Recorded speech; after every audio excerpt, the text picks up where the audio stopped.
happened? I had an accident. Hurt my head. No, not again in my brain.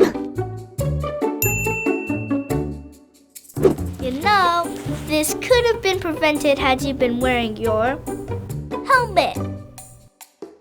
The most important piece of safety equipment when riding a bike is the helmet.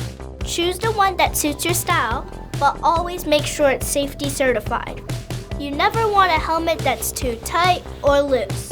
When your helmet is on your head, even undone, it should never wobble.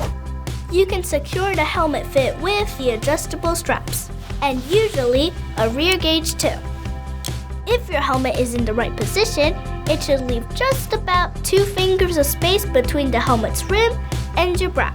The straps should rest in a V shape around your ears.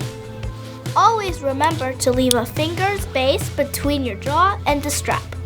Don't do it so tight you struggle to breathe. It's hard to ride a bike when you're deprived of that sweet, sweet oxygen.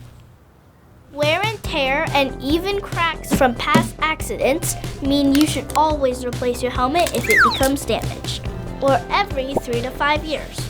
No more drain damage for me. Haha, close enough.